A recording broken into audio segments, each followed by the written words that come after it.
Hi everyone, welcome to Unpacked Lunch on this Wednesday lunchtime. You're joining us as we've kind of come to the end of our 4-week series called Curious.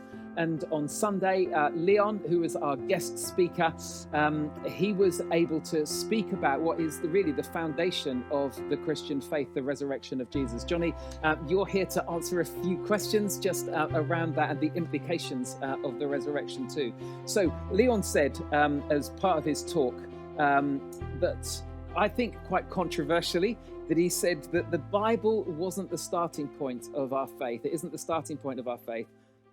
The resurrection is. Do you want to just explain? Yeah, sure. And so probably if you were hearing that, and maybe if you've been particularly around church for a long time, that would probably almost sound a little bit controversial, just because as soon as you mention that the Bible isn't something, Yes, right. Right. You know what I mean? It's instantly, well, Yeah, hang yeah. on. And actually, probably just be really good to clarify that. We absolutely believe that the Bible is, we call it like the Word of God, Yeah. or the way in which God probably most evidently communicates to us.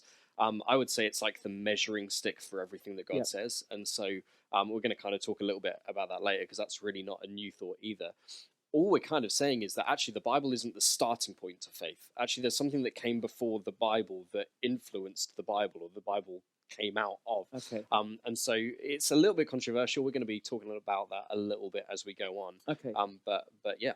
Okay, so I suppose because the early church didn't have the Bible as we would have it today, because they would only have had the Torah, the first 5 books, and then going through with the Psalms and then the prophets as well.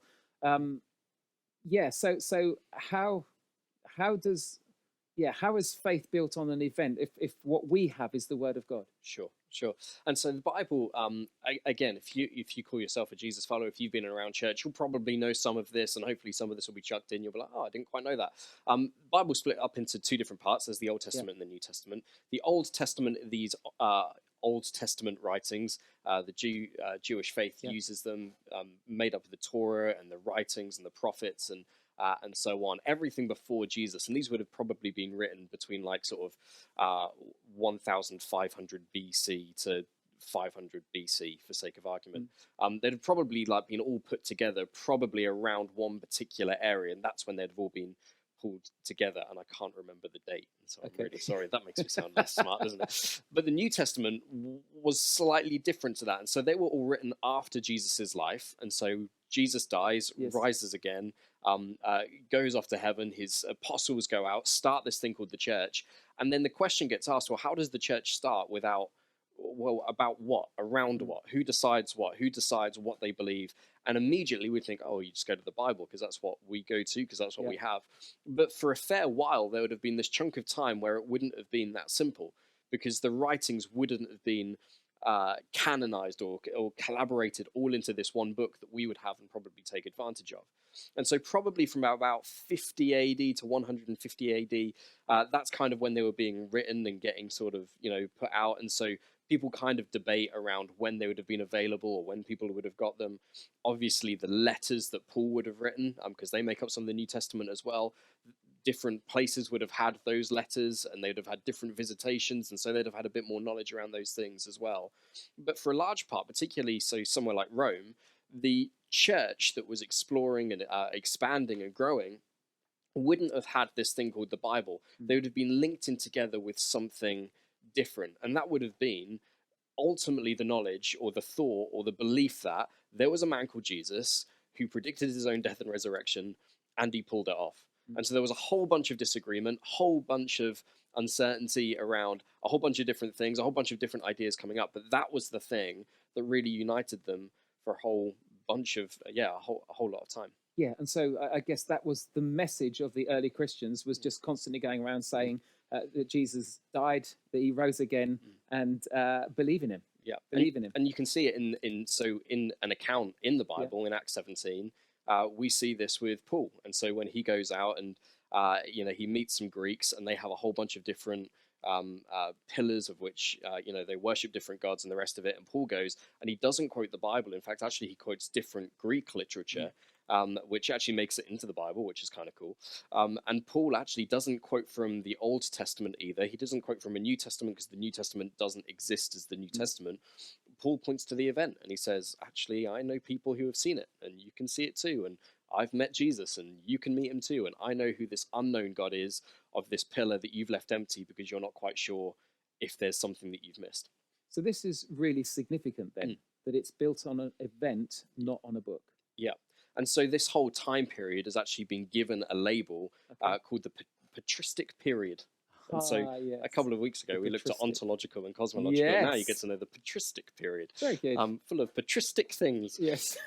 Which means? Well, and so that's it. And so it kind of incorporates a whole lot of ideas, but ultimately it's the time period of the really early church. Okay. And so some of it would be describing certain types of doctrine. Sometimes it would be referring to the time period of the church.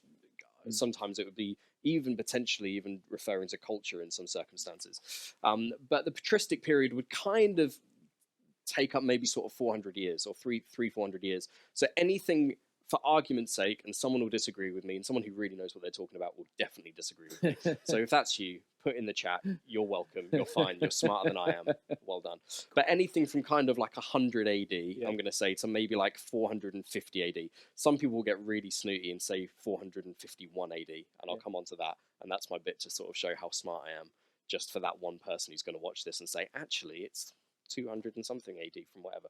But anyway, from that time period, it's significant because that was when they were trying to form the church. That's when they were trying to form Christianity in a way in which was perhaps a bit more transferable, in a way that was perhaps a bit more systematic and organized, where they were asking all of the big questions around faith. And so we're in a series at the moment called Curious, where we're curious about faith, and it's, hey, if you've got questions, come at it, and we'll try and explore them with you. The questions we are asking and answering during the series were the questions these guys had as well. Really fundamental, basic questions that we take advantage of. And so they got a whole bunch wrong during this time. In fact, a whole lot of it was actually forming councils and groups together whereby they would get together and say, hey, someone said this and we're not sure about that. And so let's debate it and talk about it and look at the evidence and look at the proof and look at what Paul wrote and look at what Jesus said and work out whether this is true or not. And so a lot of it was trying to find out through what was false, coming out of that what was true. And so this time period was really messy. It was in flux. There was a whole bunch of different theologies that were getting thrown around and the rest of it. But it was incredibly influential and incredibly significant because the questions we still ask today were originally asked there. In fact, the main beliefs that we would have as a church and the main beliefs that Christians would have as the church kind of stem from this time period. And so it stood the test of time. It stood a length of time where people have talked about it and discussed it. And so, yeah, the patristic period. So how did they do this then? Because we can read accounts written by people, but if they didn't have them then, how could they be so sure that what was being written down is what happened? Sure. Well, a lot of it had to be done in secret initially, because particularly in the Roman Empire and sort of North Africa and Asia Minor, Turkey, that kind of area, Christians were put under a whole bunch of persecution. And so if you're under a whole bunch of persecution and if you are risking your life to follow this guy called Jesus, then that says an awful lot. Now, if you weren't allowed to discuss it and form it and work it out, actually it says a huge amount on how convinced people were of the one thing that they were sure on, which was the resurrection. And so one of the first questions they actually started to really explore, and again, we'll kind of look at this, was the question around, well, who is Jesus? The question that we actually asked 2 weeks ago, and that question that Jesus asked his followers, well, who do you say I am? They spent 300 years debating this to the finest point of detail you can imagine, to the bits where you're like, I'm not even sure if that matters. But for them, they were like, no, this really matters. We've got to try and get this right. First 300-400 years, that's what they were talking about. So if you were looking to sort of 40 AD all the way to maybe 100 and actually beyond that, all the way through to sort of 200, 300 AD, there was persecution in the Roman Empire that would have stopped any kind of formal gathering meeting to be able to really discuss these big questions.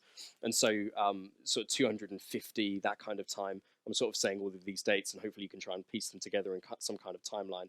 Sort of halfway through the patristic era, there was a Roman emperor who made it law whereby you had to go and you had to sacrifice to the Roman gods, and you'd get a certificate in order to say that you'd sacrificed to the Roman gods. And if you hadn't got the certificate, then you could be killed for not worshipping the Roman gods. And so there were these new Christians who'd believed in the resurrected Jesus, who thought, okay, well, I've got to follow this, and this is the God that I believe in, and there's a whole bunch of questions that I've kind of got, and so I'm not going to be sacrificing to the false gods that Jesus has told me not to. What am I going to do? And so whilst that law wasn't particularly upheld in every area, thousands of Christians died for it, and it was only until, and I've got to check my notes, I think it's 285-ish. I'm going to say that with hope that no one looks it up. Around that time, 285 AD, I got it right. There was a guy called, and I want to get this right as well, because definitely don't want to get this right. Never mind. There was an emperor. I want to say Constantine. It is Constantine, isn't it? Yeah, Constantine. I got it right.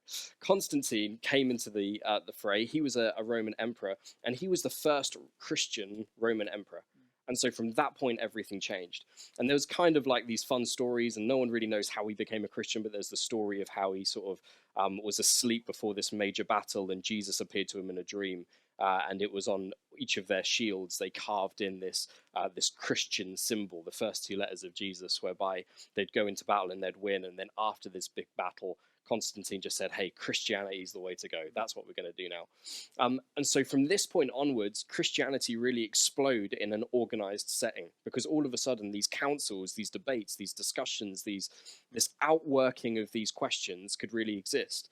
And the criticism of Jesus's death and resurrection could really be explored.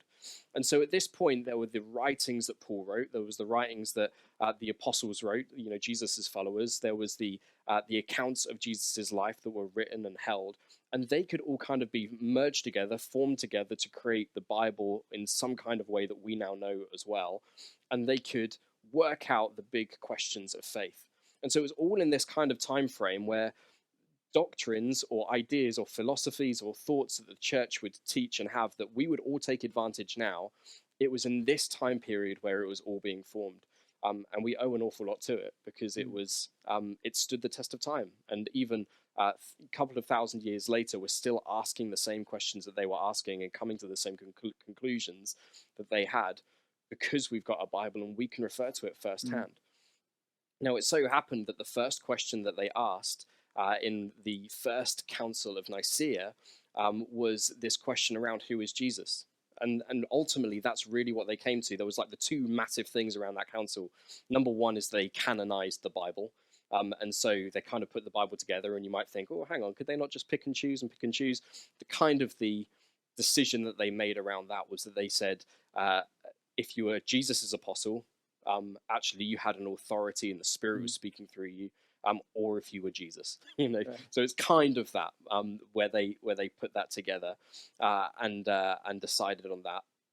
The other thing was they were asking questions around, well, is Jesus fully God?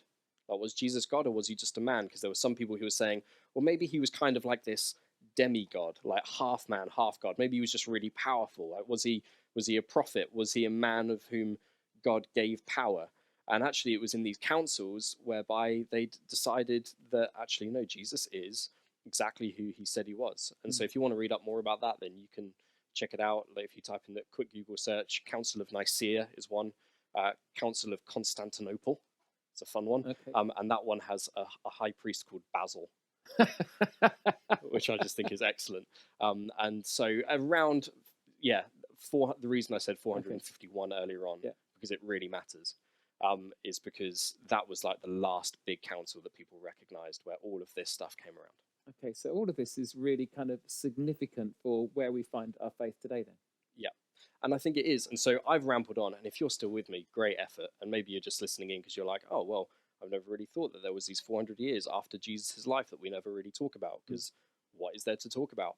It kind of matters, because the questions that they were asking are the questions that Jesus asked his followers. And they came to the same conclusion as Jesus' first followers. They're the same questions that we're asking now around faith and around Jesus. And they're coming to the same conclusion that you can come to firsthand when you read the accounts firsthand in the Bible. So it's kind of, a bit more unpacked lunch than what we'd probably get on a Sunday. But actually, it's really significant because it shows a consistency. It shows a test against time. It shows that this isn't just a made up, thoughtless faith, where a myth just got out of hand. This was something that was debated. This was something that was critiqued. This was something that people brought different ideas, and people did try and make things up, and people said, no, actually, we're not having that. That doesn't work. That doesn't fit in with the story. That doesn't fit in with truth. And so yeah, really significant, and we owe a lot to it. And maybe we've never heard of it, but now you can go back and you can memorize a couple of dates and sound smarter than you are. So just to recap then, the resurrection happened. The disciples and the followers of Jesus saw him, were so convinced, their lives were changed, that basically that message then started to spread, and they went out and they stayed local to start with. Persecution hit, and it started to spread further and further. And then those things were written down. Yes, and so the accounts of Jesus' life was then written down by people who had seen. Yeah, that's our Gospels. And then Luke records what was happening as that message was going out, which is Acts. Yeah. And then you get all of those letters, which are again either by Paul or John or Peter. I think that, and we don't know who wrote Hebrews, I think. Do we? Yeah, we kind of think it might have been Paul, maybe Peter. We're just not kind of sure. But again, still those really significant people who had been with Jesus and seen Jesus were then writing basically, and this is what it means. And so they would write to the churches. But that didn't all come together until about 400, or when a little was bit that? earlier than that. So I think 300 it was, and something. 300 and something. I've got it And here. that was 381. And that was a council of church leaders that came together to work out what should be part of what we now call the Bible, as in the New Testament, and what wasn't admitted because either it wasn't written by one of the apostles or it had some weird stuff in it which just didn't correlate to anything else. Yeah, spot on. Yeah, so it was in that meeting that they canonized it, and that word canon literally comes from a Greek word which really means to like the measuring stick, the ruling stick, the thing in which we're going to guide everything else by. Before that, the thing that effectively kept the church together was faith and a belief in a resurrection. If it wasn't for the resurrection, if the resurrection didn't happen, Christianity doesn't happen. The church can't unfold. It doesn't survive. It doesn't live on. People don't die for a myth. And so it was that belief that people went for. And so it's that in which really our faith today really holds on to. Yeah, wonderful. So we're not discounting the Bible. Bible's an amazing thing. Word of God. Don't say that Jonny doesn't think that, or Steve doesn't think that, or the Forge doesn't think that. It's not what we think. What we think is the starting point of faith is the resurrection. Wonderful.